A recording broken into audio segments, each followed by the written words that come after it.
Hello दोस्तों, dictation start होगी 3 second बाद।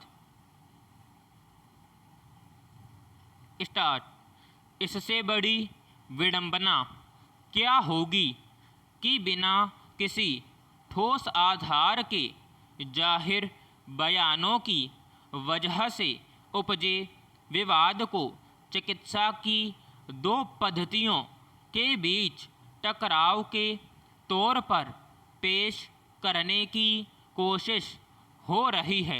स्वामी रामदेव ने आधुनिक चिकित्सा पद्धति यानी एलोपैथी को लेकर जिस तरह के सवाल उठाए हैं उस पर भारतीय चिकित्सा संगठन यानी IMA की ओर से जताई गई आपत्ति स्वाभाविक है, लेकिन अफसोसनाक यह है कि इस समूचे विवाद को आयुर्वेद बनाम एलोपैथ का रूप दिया जा रहा है, जबकि IMA की आपत्ति में आयुर्वेद के विरोध जैसा कुछ नहीं है। मौजूदा दौर में दुनिया कोरोना महामारी के जिस रूप का सामना कर रही है उसमें सबसे पहली चुनौती संक्रमण को काबू करने और इस संकट से पार पाने की है। इसमें सबसे अहम भूमिका एलोपैथी पद्धति ही निभा रही है और उससे जुड़े समूचे चिकित्सा जगत ने खुद को तमाम जोखिमों के बीच झोंक रखा है। इस बीच सैकड़ों डॉक्टरों की मौत सिर्फ इसलिए हो गई कि उन्होंने संक्रमित मरीजों को बचाने के लिए दिन रात काम किया और इस बीच वे खुद भी संक्रमण की चपेट में आ गए। क्या यह हकीकत झुटलाई जा सकती है? पैराग्राफ। दरअसल स्वामी रामदेव को शायद खुद ही अंदाज़ा नहीं है कि उन्होंने कोरोना या अन्य बीमारियों के इलाज को लेकर एलोपैथी की सीमित भूमिका से संबंधित जैसी बातें कही हैं उसके पीछे कोई ठोस वैज्ञानिक आधार नहीं है। एलोपैथी चिकित्सा पद्धति ने सामान्य बीमारियों से लेकर जटिल रोगों के इलाज के जरिए और सबसे ज़्यादा आपातकालीन अवस्था में मरीजों को जितने बड़े पैमाने पर बचाया है उसकी अहमियत किसी भी व्यक्ति को आसानी से समझ में आ सकती है। जहाँ तक कोरोना का सवाल है तो इस महामारी का स्वरूप इतना जटिल है कि इसमें मुश्किलें पेश आ रही हैं। फिर भी हर संभव उपाय अपनाकर अनेक प्रभावी दवाओं का इस्तेमाल करके मरीजों का इलाज करने और उन्हें बचाने की कोशिश हो रही है।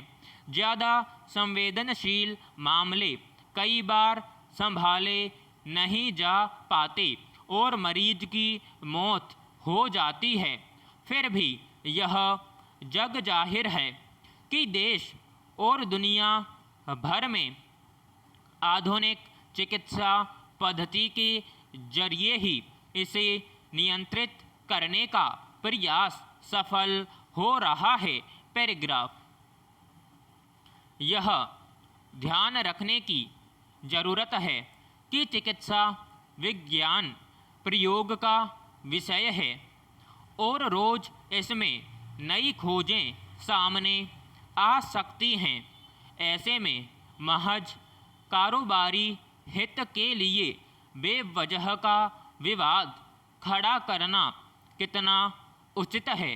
स्वामी रामदेव ने योग विद्या का सहारा लेकर अपनी जगह बनाई, लेकिन आज आयुर्वेदिक दवाओं से लेकर अन्य वस्तुओं के कारोबार में पतंजलि के जरिए उन्होंने एक बड़ा दायरा बना लिया है।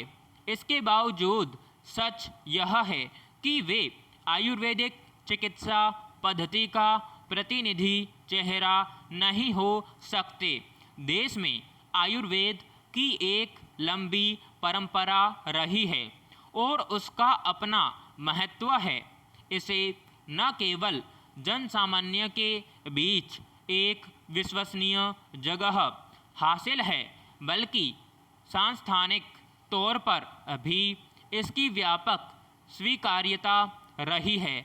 मगर इसका सहारा लेकर अगर स्वामी रामदेव एलोपैथ या आधुनिक चिकित्सा पद्धति को खारिज करने की कोशिश करते हैं तो इससे वे अपने ही उथलेपन को जाहिर करते हैं। यह बेवजह नहीं है कि केंद्रीय स्वास्थ्य मंत्री के पत्र के बाद उन्हें पीछे हटने की शर्मिंदगी उठानी पड़ी।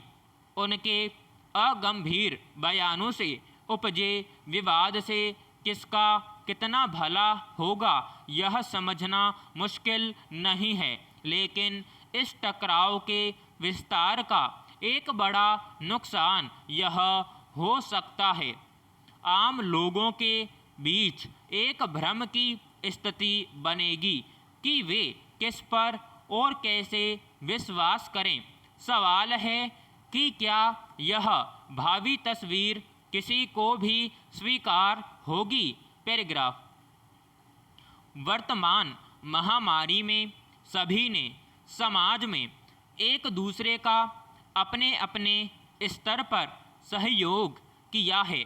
फिर चाहे डॉक्टर, नर्स, पुलिस हो या अन्य कर्मचारी, सभी ने अपने नैतिक व्यवहार का परिचय देते हुए इस महामारी से लड़ने में अपनी अपनी महत्वपूर्ण भूमिका अदा की है। लेकिन इसी बीच शीर्ष स्तर की अफसरशाही के व्यवहार ने इसके चरित्र पर सवाल खड़े किए हैं। हाल में कई ऐसी घटनाएं सामने आई जिनमें किसी जगह जिलाधिकारियों ने खुद आम लोगों के साथ ज़रूरत से ज़्यादा सख्ती बरतते हुए बेरहम व्यवहार किया, थप्पड़ मारा। पैराग्राफ। ऐसी घटनाएं इस बात का सबूत है कि ये लोग कागज पर भले ही लोक सेवक हों, लेकिन असल में इनमें अफसरशाही की हनक होती है और इन्हें इस बात का गुमान होता है कि यही सर्वे सर्वा हैं। इन अफसरों को इस बात का अंदाज़ा भी नहीं होता है कि जिसके साथ उन्होंने ऐसा निंदनीय व्यवहार किया है उसकी मनोदशा क्या होगी, उस पर क्या मानसिक दबाव पड़ रहा होगा। विराम समाप्त।